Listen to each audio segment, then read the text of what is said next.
3 unsettling camping horror stories. For some people, camping trips are supposed to be about peace, fun, and memories you'll never forget. For some people, those memories turned into real-life horror stories. In 2004, a group of friends decided to go camping in the Beartooth Wilderness area in the early 2000s. This was before cell phones were popular, so they didn't have anyone to call when they needed help. They set up camp and started a fire.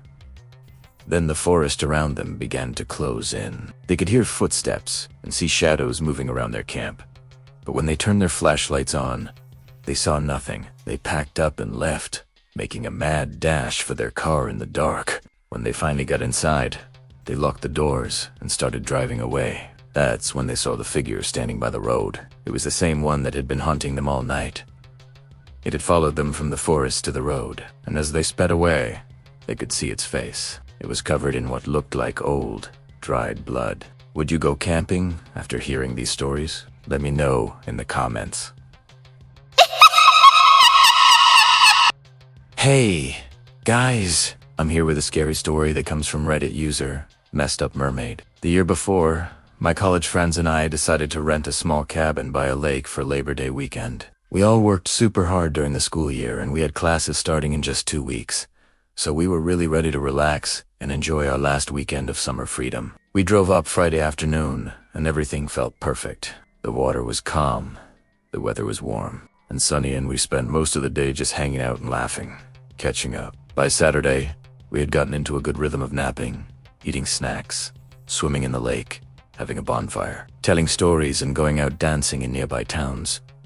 The vibe was great. Saturday night, we got takeout from our favorite pizza place and watched a movie on the porch. On Sunday, we took turns swimming off the dock, which was extra fun, because a group of boys around our age were staying in the cabin next door, and they kept trying to peek into our windows. We were just barely able to make out the shapes of the cabins next to us through the trees, and we never saw any lights on or heard any noises. But we could occasionally hear voices and muffled music coming from inside the cabin. Overall, things were pretty peaceful, and we had a great time. On Sunday evening, we started packing up our things because we were planning to leave first thing Monday morning so we could get some rest before school started back up. As we sat there finishing up our meals and chatting, one of my friends noticed something strange across the lake. She pointed out that there was a single lantern swaying in the darkness. It was unmoving towards anything in particular, and it seemed to be getting closer to our dock every hour. It was too big to be a firefly, whatever you call them where I live, and given how far away the closest cabin was, it was unlikely to be someone walking along the shore. We tried to figure out what it could possibly be, but we couldn't think of anything. After a while, we all went back to what we were doing, and the lantern continued to move closer. By midnight, the glow was right at the edge of our dock. Now, being from the city, we were pretty naive about the dangers of the wilderness. We didn't know if it was safe to go outside and investigate or if we should stay inside. My friend and I looked at each other, and then we both burst out laughing. Of course, we had to go see what was going on. So my 3 friends and I grabbed flashlights and an oar and went down to the dock. We swung the oar in the water around us, just in case it was some kind of animal, and started yelling loudly to scare it away. We couldn't see anything, but we could feel the splashes of the water and hear the sounds of the lantern as it glided past the dock. Once it passed us, I remember screaming and hitting the water. I don't know if anything had actually touched me, or if I was just overreacting. Either way, my friends quickly helped me back to the dock, and we all stayed huddled together in a little group until 1 a.m. when the lantern went out and we couldn't hear anything anymore. At that point, we went back inside, locked the doors and windows, and tried to go to sleep. However, every time one of us would drift off, we would wake up immediately after hearing a splash or a thump against the cabin. We stayed up until 6 a.m., making jokes and telling stories to try and keep ourselves entertained and not think about what might be out there. In the morning after, of course, not sleeping at all, we went out onto the dock again to find out what had happened. To our surprise, the lantern was gone, but we did find footprints leading from the lake to our cabin door. The footprints were still wet, so whatever had been there had come very recently. We searched the entire cabin, but we didn't find anything else out of the ordinary. We didn't even see any signs of forced entry, so we ended up leaving and coming back home. And to this day, None of us will talk about what we saw next morning on the dock. I haven't told anyone about this until now. I feel like it's important to mention that this is a true story, but I've removed some names and identifying details to protect the privacy of those involved. I'm from Minnesota, so I am pretty familiar with camping safety. And I can tell you that if a group of 4 young people went missing in Minnesota, this would be the biggest news story in the state. There are always tons of reporters who show up at these kinds of things. They would have dragged this poor girl's boyfriend into a million interviews, and he would have said stuff like, "I'll never give up hope," while looking into the camera and crying. This story would have been on the front page of every newspaper in the state for weeks. It would have been on TV every night. It was the kind of story that would have made a grown man cry. It's also weird to me that the police didn't do more to search for her. Like this girl had only been missing for 2 days. Usually in cases like these, the police wait a few days before launching a full-scale search effort. That's not what happened here. They showed up within hours. Why? Was someone already looking for her? Had someone else reported her missing? Who was that person? Why would she have left the house without telling anyone she was going to go on a walk? Something doesn't add up here. So we've got a murder mystery, a creepy lake monster, a creepy note, and a police investigation that seems to be following the timeline of events pretty closely. Could this guy be the killer? Is he currently living among us as a free man? Did the police catch him? There are so many questions here, and I need answers. This whole story reads like it came straight from the comments section on a Reddit post about a creepy encounter on a hiking trail. You can just imagine the YouTube comment reading. There are so many questions here, and I need answers. Exactly. Opie. There are so many questions here, and I need answers. If you ever find yourself lost in the woods at night, you need to do everything you can to stay put. In situations like these, running around in the dark is a surefire way to get lost and never found. But let's say you're stuck, and you have no choice but to run. Which direction should you run? Should you run north? Well, here's an interesting fact about the human body. Your instinct when you're scared is to run south. Researchers peg this behavior as a leftover survival mechanism from thousands of years ago when humans would escape predators. Our ancient ancestors would flee south because that's where the sun sets.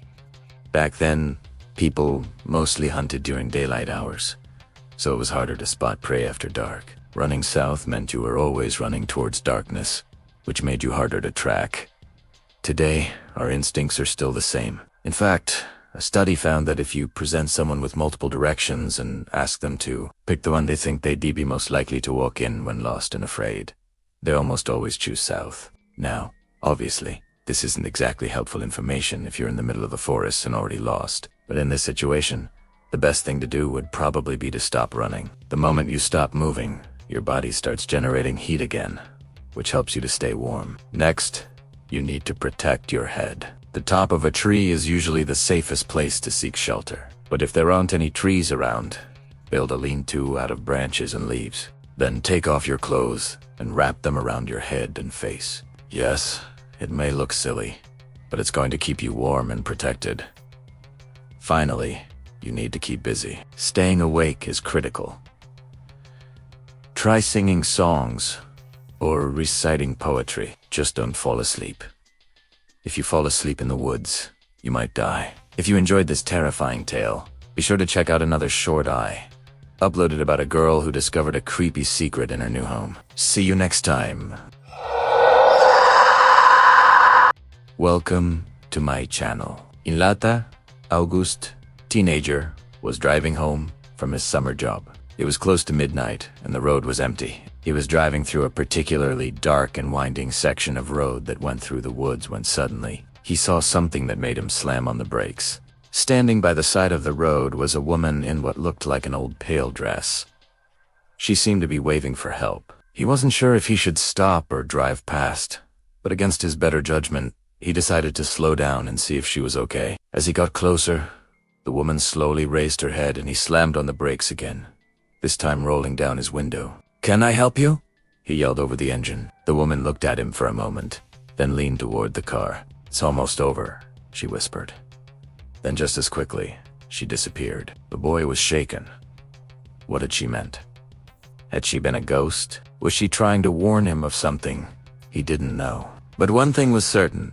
He needed to tell someone. So he drove home as fast as he could, practically flying through the streets. When he burst through the door, his parents were asleep, but that didn't stop him from yelling, "Dan, you need to come with me right now. I just saw a ghost."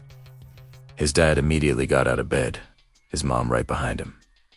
"What happened?" she asked, rushing over to his side. He explained what had happened, every detail, the pale dress, the way she had waved, how she had disappeared. His dad listened, his face growing paler and paler until finally he spoke. "Let's go."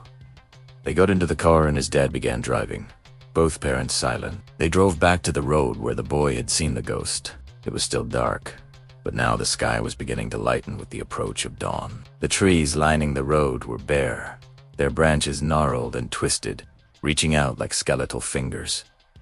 The boy shivered. As they reached the spot where he had stopped, his dad turned off the engine and turned to him. His face was grave. "Do you remember what I told you about the accidents here?" The boy nodded. "Every summer, there were always accidents on that road, usually drunk drivers going too fast, crashing into trees. But in the winter, there was never snow on that part of the road, so it was always dry. The cars would skid and smash into the trees, sometimes even bursting into flames. This year, though, the boy hadn't hit anything. The road was clear. There had been no accident. So why had the ghost shown herself to him? What did she want? His dad sighed and got out of the car. He walked over to a nearby tree and began digging. The boy and his mom watched, confused. A moment later, his dad straightened up, holding a small metal box in his hands. "I think we have our answer," he said grimly. The box was old and rusty, and when he opened it, the boy felt sick to his stomach. Inside was a woman's necklace, a pale blue pendant hanging from a thin gold chain. The pendant was shaped like a bird with its wings spread wide. It looked exactly like the one his mom was wearing. She took it from him, her face ashen. "Where did you find this?" she whispered, more to herself than anyone else. "Right here," he replied, gesturing to the tree. "But I don't understand. If it was an accident, why would she show me her necklace?" His mom looked up, her eyes filled with tears. "That's not an accident," she said, her voice shaking. "That was my necklace. And that woman, that was me." The boy stared at her, his mind reeling. But before he could ask any questions, she rushed over to the car and threw herself into her husband's arms, sobbing. He wrapped her in a tight embrace, whispering comforting words. The boy watched them for a moment, then slowly backed away. He understood now why his parents had reacted the way they did, why they had driven him back to the road.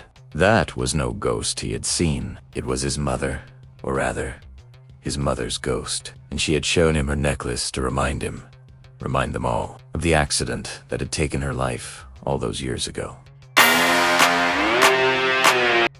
This is the last party, the final get-together before everyone graduates and goes to their separate ways. For some of us, that means leaving home for the first time, going away to college, or joining the military, moving out of your parents' house and into the real world where you have to do everything yourself.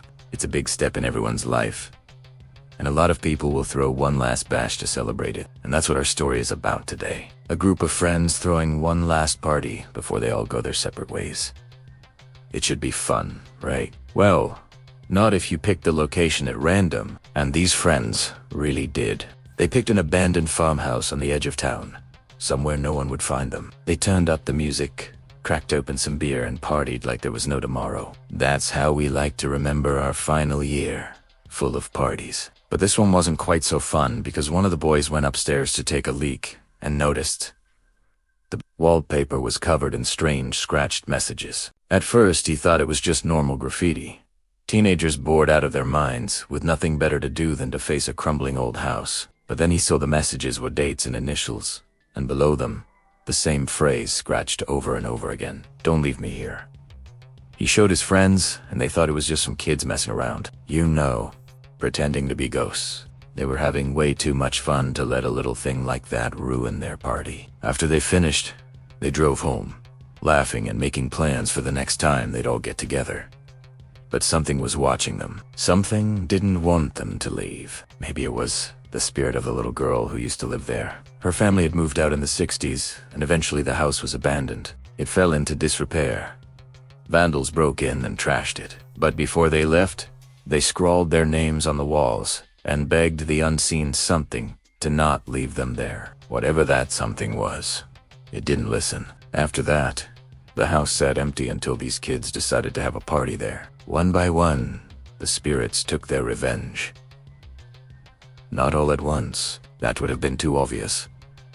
No, they went one by one, taking their time, ensuring each death was ruled as an accident. The first one happened soon after the party.